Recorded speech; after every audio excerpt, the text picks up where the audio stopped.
ગઈકાલે ગોકુલમાં વ્રજવાસી બનવાનો આનંદ આપણે બધાએ અનુભૂત કર્યો. નંદ ઘર આનંદના ધ્વનિથી આખો શ્રીનાથ ધામ ગૂંજી રહ્યું. દરેકની ભીતર સૂતો વ્રજવાસી જાણે જાગી ગયો હોય. અનેક વ્યક્તિમાંથી વૈષ્ણવ અને વૈષ્ણવમાંથી વ્રજભક્ત બનવાની અનુભૂતિ આપણે બધાએ સાથે મળીને કરી. અને એ જ આ દસમ સ્કંદની લીલા છે. ગઈકાલે થોડી શીઘ્રતાથી આપણે જતા હતા, એટલે દસમ સ્કંદના મહાત્મ્યને, એની લીલાને સમજવી આજે થોડોક પ્રયાસ કરીશું. દસમ સ્કંદ એ શ્રીનાથજી બાબાનું હૃદય છે. 12 અંગોમાં બાકી બધા અંગો દેખાય, પણ હૃદય આંખોથી દેખાય નહીં, એ તો અનુભવાય. 90 અધ્યાય આપણે જ્યારે મંગલાચરણ બોલતા હોઈએ છીએ ત્યારે એમાં છેલ્લા 2 શ્લોક બોલીએ છીએ. નમામિ હૃદયે શેષે લીલાક્ષિરાબ્ધિશાયિનમ લક્ષ્મી સહસ્ર લીલાભી સેવ્યમાનમ કલાનિધિમ ચતુર્ભિશ્ચ ચતુર્ભિશ્ચ ચતુર્ભિશ્ચ ત્રિભિસ્તથા ષડભી વિરાજતે યૌસૌ પંચધા હૃદયે મમ. આ બંને શ્લોક દસમ સ્કંદના સુબોધનીજીની કારિકાઓ છે, જે આપણે મંગલાચરણમાં બોલીએ છીએ. મહાપ્રભુજી દસમ સ્કંદને પ્રકરણ વિભાગમાં સમજાવે છે. ભાગવતજી અનુસાર 90 અધ્યાય, પણ મહાપ્રભુજી 3 અધ્યાયને પ્રક્ષિપ્ત માને છે, 12, 13 અને 14, જેમાં બ્રહ્માજીના મોહની લીલા છે. મહાપ્રભુજી સમજાવે છે કે આ કલ્પમાં તો ભગવાને બ્રહ્માજીને વચન આપેલું છે કે તમને મારી લીલામાં ક્યારે મોહ નહીં થાય, અને અહીંયા મોહ થવાની લીલા છે. એટલે મહાપ્રભુજી એમ સમજાવે છે કે આ લીલા થઈ છે, પણ અન્ય કલ્પોમાં થઈ છે, સારસ્વત કલ્પની લીલા નથી, એટલે એને પ્રક્ષિપ્ત ગણે. એનો પ્રકરણ વિભાગ સમજાવ્યો. ચતુર્ભિશ્ચ ચતુર્ભિશ્ચ એટલે કે 4, 4, 4, 3 અને 6, આમ 5 પ્રકારે મારા હૃદયમાં બિરાજો. વધારે ઊંડાણમાં નહીં જવું, કદાચ ક્લિષ્ટ લાગે, પણ પહેલા ચતુર્ભિશ્ચનો પહેલો ચતુર્ભિશ્ચ આ શ્લોકનો એટલે કે 4 અધ્યાય જન્મ પ્રકરણના છે. બીજું ચતુર્ભિશ્ચ એ તામસ પ્રકરણ, ત્રીજું ચતુર્ભિશ્ચ એ રાજસ પ્રકરણ, ત્રિભી એ સાત્વિક પ્રકરણ, અને ષડભી એ ગુણ પ્રકરણ. બધાનો સરવાળો કરો તો 87 થાય. આમ દસમ સ્કંદના પ્રકરણ વિભાગ મહાપ્રભુજીએ બતાવ્યા. 10વિધ લીલાઓમાં અત્ર સર્ગો વિસર્ગશ્ચ સ્થાનમ પોષણ મૂતય મનવંતર એશાનું કથા નિરોધો મુક્તિરાશ્રય. એના ક્રમ અનુસાર દસમ સ્કંદની લીલા એ નિરોધ લીલા છે. મહાપ્રભુજી એની વ્યાખ્યા કરે, પ્રપંચ વિસ્મૃતિ પૂર્વક ભગવદ આસક્તિ નિરોધ. એટલે કે આ દસમ સ્કંદમાં પ્રભુ શું કરવાના છે, અથવા આ બધું કરીને પ્રભુ શું કરવા માંગે છે, તો કે ભક્તનો ભગવાનમાં નિરોધ. એટલે કે ભક્તનો પ્રપંચ એટલે કે સંસાર ભૂલાઈ જાય અને ભગવાનમાં અનન્ય આસક્તિ થઈ જાય. 3 કાર્ય દસમ સ્કંદમાં પ્રભુ કરશે: દેવોનું દમન, અસુરોનું મર્દન અને ભક્તોનો નિરોધ. આ 3 કાર્ય પ્રભુ કરવાના છે. પ્રપંચની વિસ્મૃતિ કરાવશે. પ્રપંચ શાસ્ત્રોમાં કહેવાય છે અહમતા મમતા રૂપી સંસાર. આપણે સંસાર છોડીને નથી જવાનું, પણ સંસારમાં રહેતા રહેતા ભગવાનમાં એવું મન લગાવવાનું છે કે સંસાર પણ ભક્તિને સહાયક બની જાય.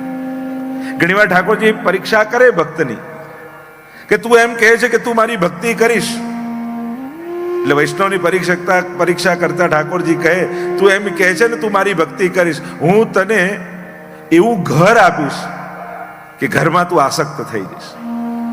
વૈષ્ણવ કે વાંધો નહીં પ્રભુ, એ ઘરમાં જ હું આપની સેવા પધરાવી લઈશ, એટલે ઘર જ મારું મંદિર બની જશે, એટલે હું આપ સંસારમાં ફસાઈશ નહીં. અચ્છા, તો હું એવા સ્વજનો તને આપીશ કે એટલા અનુકૂળ હશે કે બધામાં તારી આસક્તિ થઈ જશે, ત્યારે તો ફસાઈશ ને. ઠાકોરજી કહે બધાને બ્રહ્મ સંબંધ કરાવી હું વૈષ્ણવ બનાવી લઈશ, પછી મારા લૌકિક સગાએ નહીં રહે, મારે વૈષ્ણવતાનો નાતો એમની સાથે થઈ જશે. હું નહીં ફસાવું પ્રભુ, હું તને ધન આપીશ તો તું ફસાઈશ ને. પ્રભુ ધન આપશો તો હું એવી કથા કરીશ કે બધાને ભક્તિના રંગે રંગાઈ દઈશ, પણ હું આપની માયામાં ફસાઈશ ને. ભગવાન સુખ આપે જેથી સંસારમાં જીવ ફસાઈ જાય, પણ વૈષ્ણવ એટલો ચતુર છે ને, ભગવાને આપેલા સુખને એને આનંદમાં પરિવર્તિત કરતા આવડે છે. જો મહેનત બુદ્ધિ પુરુષાર્થથી સુખ આવે, પણ સમજણથી એ જ સુખને આનંદમાં કન્વર્ટ કરતા આવડવું જોઈએ. આપણે ત્યાં એમ કહેવાય કે અહીંયા જે છે, જે ભેગું કર્યું આ જીવનમાં એ બધું મૂકીને જ જવાનું છે, કાંઈ સાથે નથી આવવાનું, કોઈ બીજા જન્મમાં આવવાનું નથી. મારી પાસે રસ્તો છે. આ જન્મમાં મહેનતથી જે ભેગું કર્યું સુખ એ આવતા જન્મમાં જોઈએ છે. સાવ સહેલો રસ્તો છે. જો ઘણીવાર લોકો એમ કે, અને બાળકોને કે તમારા માટે આટલું આટલું મૂકીને જવાના છીએ, તો દીકરો કે પપ્પા લઈ જાઓ ને ભેગું, હું ક્યાં ના પાડું છું. અને એકાદ બેંક વાળા જો બ્રાન્ચ ખોલી લે સ્વર્ગમાં કે વૈકુંઠમાં, તો કોઈ મૂકીને જાય. આ તો રસ્તો જ નથી, એટલે ઉપકારની જેમ ખપાવી આપણે. પણ મારી પાસે રસ્તો છે. આ જીવનમાં ભેગું કરેલું સુખ જો આવતા જન્મે જોઈતું હોય, તો જેમ અહીંયાથી તમે અમેરિકા જાઓ અને તમારે પૈસા વાપરવા હોય તો પેલા રૂપિયામાંથી ડોલરમાં કન્વર્ટ કરો ને, તો યુએસએમાં વપરાય ને. એમ ભેગા કરેલા સુખને જો પુણ્યમાં કન્વર્ટ કરી લેશો તો આવતા જન્મમાં પણ સુખ બધા જ પાછા મળશે. શાસ્ત્ર એમ કહે છે કે હજારો ગાયો હોય પણ વાછરડાને છોડો ને તો એ હજારો ગાયોમાં પોતાની માને ગોતીને એની બાજુમાં ઉભો રહી જાય. એમ જ માણસે કરેલા પુણ્ય કરોડોમાંથી માણસને ગોતી અને એને સુખનું દાન કરે છે. એટલે જીવનમાં જ્યારે મહેનત બુદ્ધિ અને પુરુષાર્થથી સુખ ભેગું કરો, ત્યારે સમજણ અને સત્સંગથી એને સુખને પુણ્યમાં કન્વર્ટ કરતા જાઓ.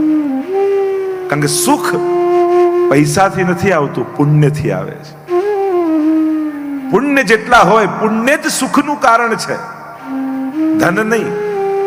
અને એટલા માટે ભેગું કરવા જેવું હોય તો પુણ્ય છે. આપણે આનંદ કરીએ, મોજ મજા કરીએ, પાર્ટી કરીએ, બધું કરીએ, એમાં કેટલા પૈસા ખર્ચ્યા એનો તો હિસાબ રાખીએ, પણ એ સુખ ભોગવવામાં કેટલા પુણ્યો ખર્ચાઈ ગયા એનો તો હિસાબે નથી કરતા. અને એટલે જ જ્યારે જ્યારે જીવનમાં દુઃખ આવે ને ત્યારે થોડાક રાજી થવું, ચલો એક પાપ ગયું. અને જ્યારે જ્યારે સુખ આવે ત્યારે થોડાક દુઃખી પણ થવું, અરે મારું એક પુણ્ય ગયું, લાવ નવું બાંધી લો. પુણ્ય ખર્ચાઈ ન જાય એટલા માટે સુખ ભોગવ્યા પછી સત્કર્મ કરવાનો વિચાર આવવો જ જોઈએ.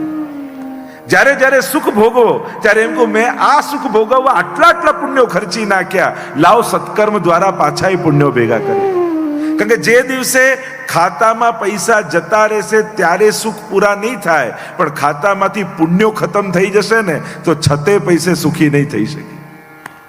બધી જ સુખ સુવિધા સાહેબી હશે, પણ પુણ્યો ખતમ થઈ જશે ને તો તમે એને ભોગવી નહીં શકો. એટલા માટે જીવનમાં પુણ્યોનો હિસાબ જરૂર રાખજો. તો જે વાત કરી રહ્યા છે, વૈષ્ણવની અંદર એ ચતુરાઈ જોઈએ. મળેલા કર્મોથી પ્રાપ્ત કરેલા સુખને એને આનંદમાં પરિવર્તિત કરતા આવડવું જોઈએ. અહીંયા આ દશમસ્કંદની લીલાએ નિરોધ, પ્રપંચની વિસ્મૃતિ અને ભગવાનમાં આસક્તિ.